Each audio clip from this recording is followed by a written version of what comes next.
Welcome. My name is John Paul Dombrowski, and this is On the Journey with John Paul. This is my podcast, and it's all about getting started, doing the things that are important, pursuing the things that I really believe in, that I love. And what I found in my life is that when people are sharing things that actually connect with them in their heart, what they're sharing penetrates and really hits the place in my heart that can be receptive to it. And when things are forced or overly intellectual or ideal, it just doesn't connect the same way. And I'm a therapist. I believe in healing, and I believe that healing has to kind of first come from our own journey. And so, to me, what On the Journey is about is kind of an inside look at the things that I'm learning, the things that are shifting for me. And I like to think of it kind of as a personal journal, not a performance,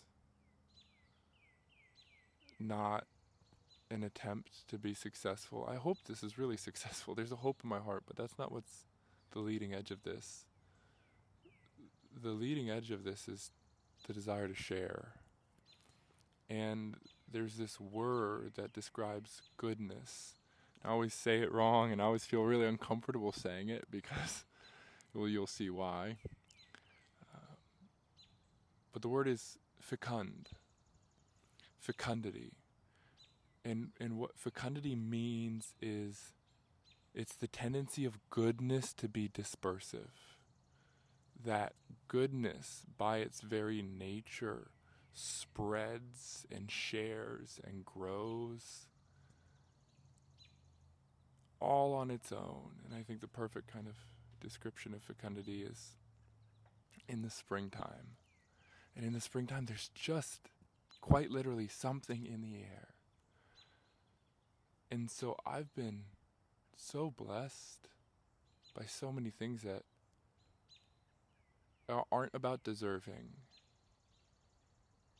I don't know exactly what they're about. See, I even hesitate to call them blessings because, one of the deep struggles for me in theology and in my faith is understanding, like, okay,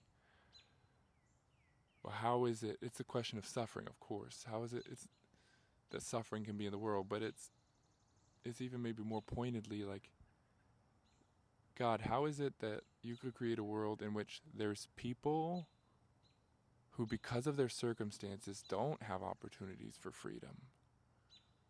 And because of the pain and abuse and torture that they've undergone in their life, they take on the burdens of that torture and act it out themselves. So I hesitate to say, like,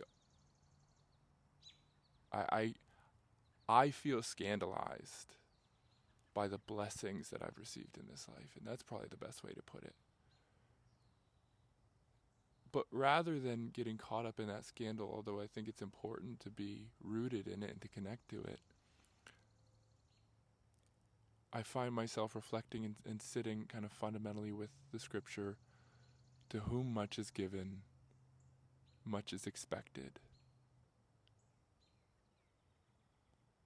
And that line used to weigh heavily on my shoulders like a burden.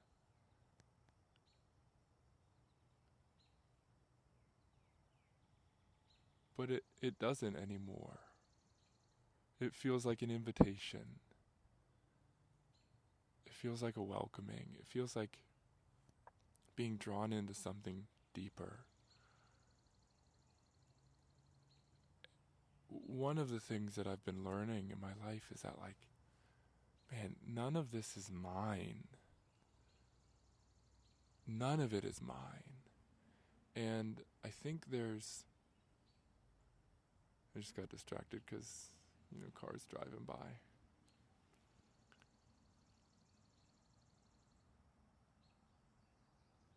And even there, it's so interesting, right? I'm feeling this tenderness. I'm feeling this sense of deepening. I'm feeling this softening in my heart, this opening, this expansion. And then some neighbor drives by and immediately I go, and I suck up, right? Because what am I afraid of? I'm afraid of judgment. I'm afraid of, man, what are they going to think seeing me try to record a video? I just think those moments and those opportunities are so worthy of exploration.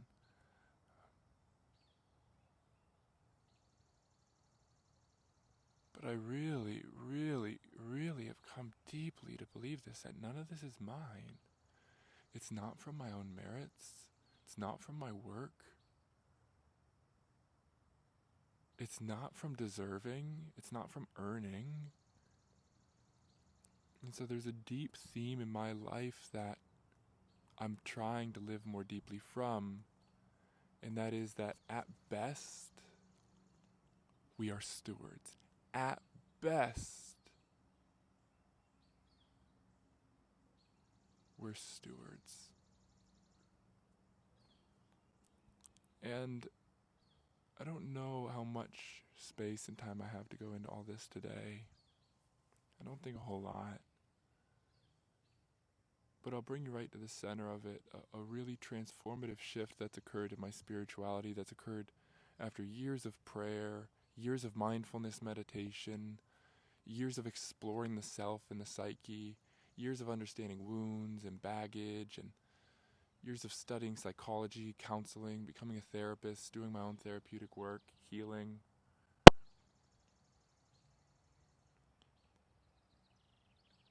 And I think this quote really is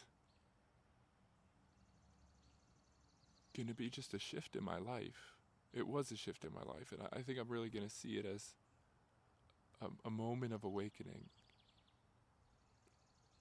I was listening to this YouTube short, and it was Jim Carrey. And he said, I've played a lot of characters. Jim Carrey's a great character. I'm just lucky to have had the part. And everybody's laughing. It's like, no, but really. And then he says, I used to experience myself as a man interacting with the universe. But I don't see it like that anymore.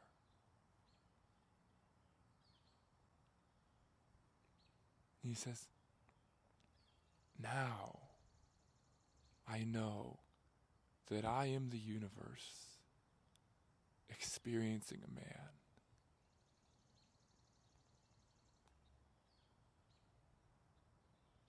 And in that moment, so much of the practice of mindfulness and prayer and spirituality and all these things kind of came together to me as I reformulated that for myself.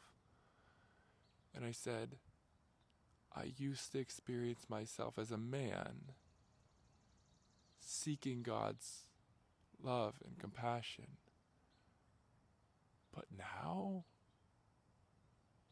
I experience myself as God's love and compassion, seeking a man.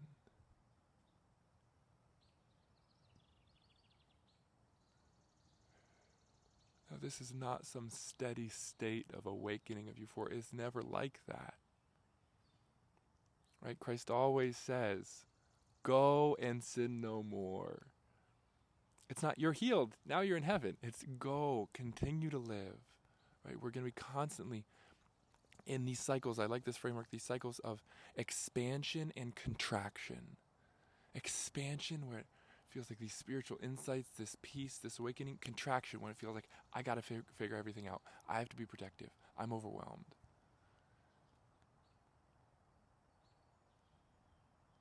I've learned that process of expansion and contraction is just the norm. It's not like a problem. It's just the norm.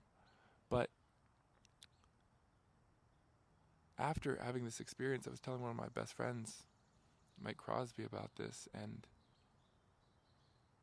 we were talking about prayer and spirituality, and one of the things he said is that either he was reading or that he's found that there's kind of two different paths of spirituality, or two different dimensions, or kind of how I came to think of it. That one is the ego relationship with God, son to father. This is a personal, lived relational, right? One self to another self. One person, me, John Paul, to another person, God or Christ. But there's a second dimension to spirituality. And this is the dimension of Christ saying, the kingdom of God is within you. It's already here. And this is the direct approach, whereas the first would be the progressive approach. But the direct approach is, and I think this is called theophysis in the Orthodox tradition. I could be wrong, and someone can correct me on that one. And I think it's either St. Athanasius or perhaps St. Anthony that says something like, God became man so that man will become God. And the second dimension is this fact that all is God, this unitive dimension, that God is in the ground that we step on. He's in the trees. He's in the human heart. He's in the breath. He's in the wind.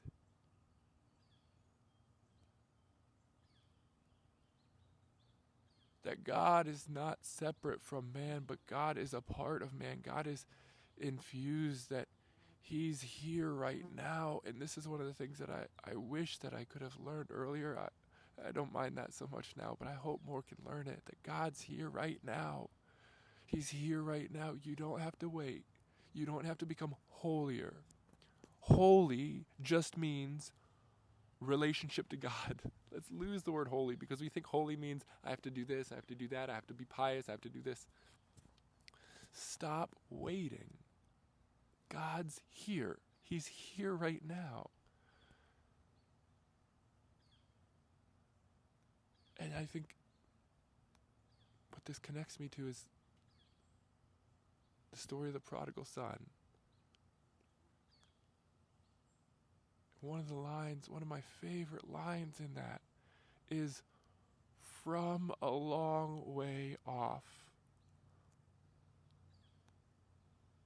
the father saw the son and ran out to meet him.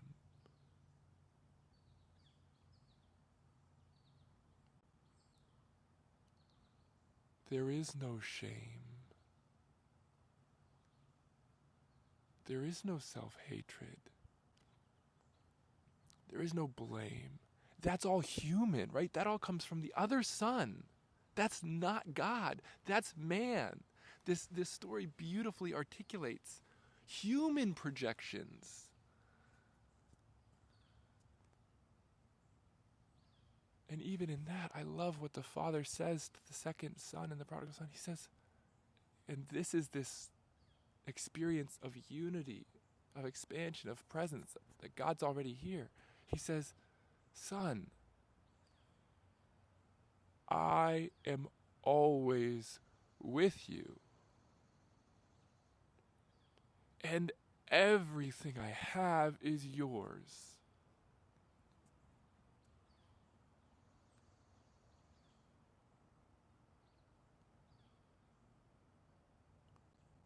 What keeps us from God is the belief that we have to do something to meet him.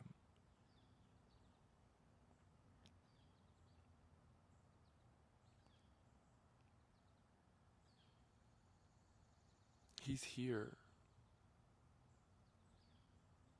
He's in my heart. I'm trying to make more space. I'm trying to get out of the way. I'm trying to purify.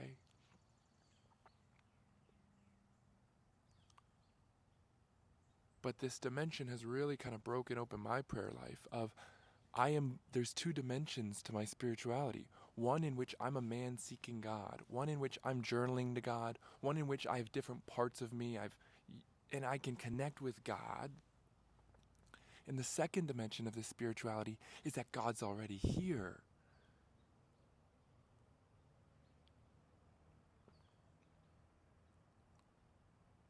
That God says the kingdom of heaven is within you. The kingdom of heaven is within you. It's here.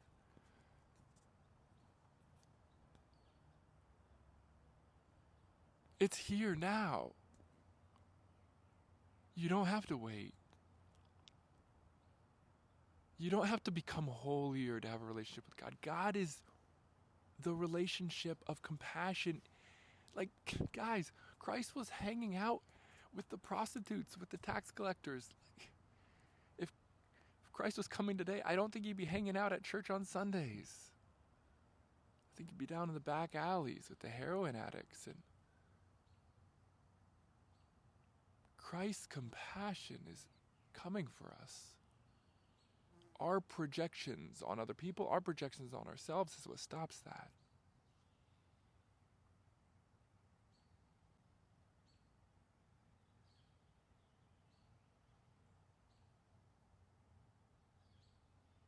Yeah.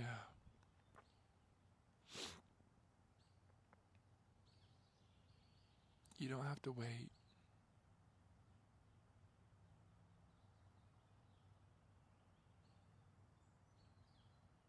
You don't have to. Both of these things are important. Both the progressive path and the direct path. The progressive path says that we have to do these things in order to experience this thing. We have to behave in these ways, be virtuous, be upright, follow the Ten Commandments in order to experience, in order to be close to God. The direct path is God's love, kindness, compassion, mercy is already here. God is already pursuing you. I think both of these things stand. I don't think we should polarize on one side or the other. The important thing is to acknowledge that both exist in the same vein at the same time.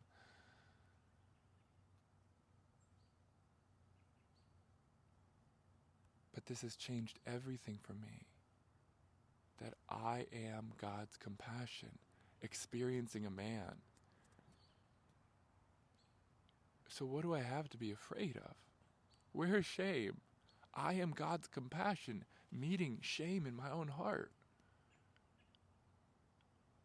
What this has done is it's given me courage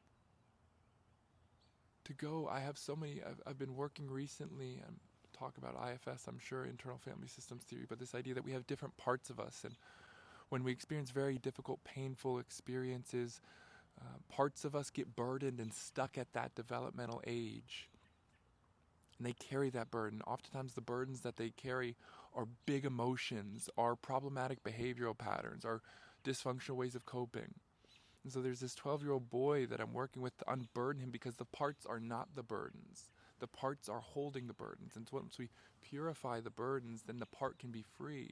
So I have this young 12-year-old boy that's been burdened, and I think it's starting to shift with believing that nobody can help him. Right? I can see him. He's crying on the edge of the bed. He's 12 years old. And as a man, I'm like, oh, I don't know how to experience that little boy. Like, man, big feelings, those seem like, I don't know what's going to happen. What's going to happen? Like, yeah, you know what? I would rather just, like, not connect with that little boy. Rather just, like, watch a movie, drink a beer, do some work, get away from my body, get away from my experience. Because it feels too overwhelming for me as a person. But in this space of I am God's compassion, let the children come to me, right? Like, what do I have to be afraid of in a little 12-year-old boy's emotions? It's not too big for me.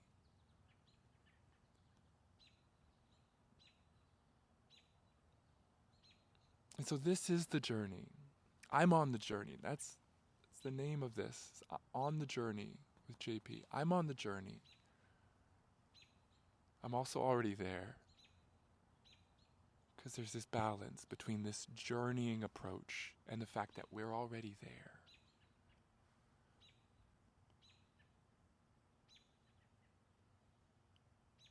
All that we seek is here in the present moment. Just I have to learn how to access it. I have to learn how to step into it. So keep it up. Keep working. Keep praying. Keep looking. Keep asking. Keep showing up.